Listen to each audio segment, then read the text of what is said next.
Ili usipitwe na matukio mbalimbali na uwe wa kwanza kutazama video zetu, tafadhali bonyeza neno subscribe hapo chini ya video hii, kisha bonyeza alama ya kengele itakayotokea. Asante. Msanii Diamond Platnumz katika exclusive interview ambayo alifanyiwa siku anazindua studio zake mpya za Wasafi FM, bana, aliweza kuulizwa kuhusiana na yeye kupata mtoto na Zuchu. Unajua kumekuwa na maneno mengi sana kwenye mitandao ya kijamii, wengine wakiwa wanajiuliza hivi ni kwa nini Zuchu hataki kumzalia Diamond Platnumz? Kuna kitu gani ambacho kinaendelea? Hao watu wawili wanafikiria kitu gani? Japokuwa yeye Diamond mara nyingi sana anadai anatamani sana kupata mtoto na Zuchu, lakini Zuchu mara nyingi akihojiwa yeye anasema bado hayupo tayari, na sasa hivi kuna mambo fulani anataka kuyakamilisha ndipo aweze kuja kupata mtoto na msanii Diamond Platnumz. Sasa hili swali ikabidi Diamond aulizwe kwamba yeye binafsi ana mpango gani na Zuchu, wamepanga kitu gani, watapata mtoto mwaka gani, kwa sababu kile kipindi cha nyuma kabla hawajafunga ndoa walikuwa wanasingizia ndoa. Diamond alisema kwamba mpaka muoe Zuchu ndipo aweze kupata mtoto, lakini pia Zuchu na yeye pia akaweka msimamo wake kwamba mpaka niolewe na Diamond ndipo nitaweza kuzaa na msanii Diamond Platnumz. Lakini kwa jibu ambalo Diamond aliweza kulitoa baada tu ya kuulizwa unafikiri ni mwaka gani una mpango wa kuongeza mtoto uweze kupata mtoto na Zuchu? Kwa Zuchu atakuwa ni mtoto wa kwanza, lakini kwa Diamond Platnumz atakuwa sijui ni mtoto wangapi. Diamond ana watoto wengi sana, wengine hatuwafahamu, wengine ndo hawa kina Tifa tunawafahamu.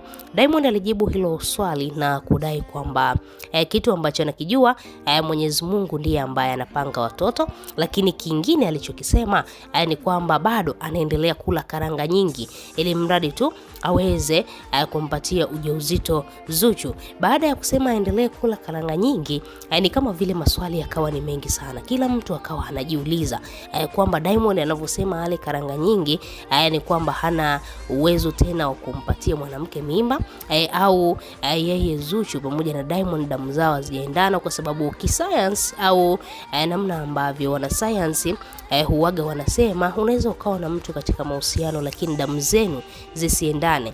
Yani kuna mambo ya kisayansi zaidi huko ndani.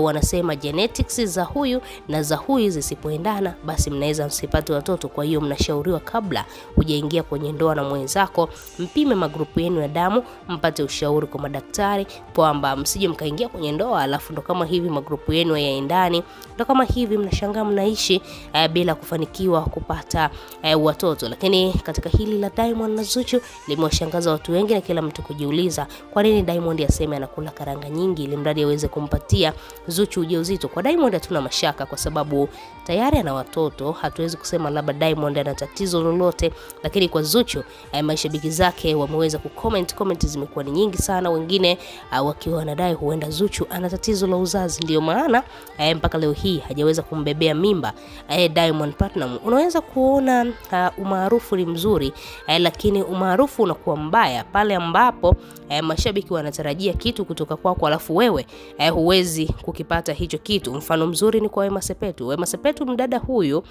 ameteseka na huo maarufu tangu alivyokuwa Miss Tanzania 2006 mpaka leo hii amekuja kupata ujauzito kwa Whozu. Kila mtu anashangaa na kujiuliza ni kweli, mpaka watu hawaamini. Lakini Wema namna ambavyo alikuwa anahangaika kutafuta mtoto mpaka alifikia hatua anaitwa mgumba wa taifa, umaarufu ulimtesa sana. Lakini asingekuwa maarufu huenda hayo maumivu asingeyapata kwa namna hiyo. Lakini sasa hivi ni Zuchu anaangaliwa kwa jicho lingine, mara waseme ana ujauzito, mara hana ujauzito, na Diamond alithibitisha wazi kwamba mke wake Zuchu sio mjamzito, na sasa hivi bado anaendelea kupambana ili mradi tu aweze kumpatia ujauzito. Wewe kama shabiki una lipi la kuzungumza? Tuachie maoni yako, lakini pia usisahau kubonyeza neno subscribe.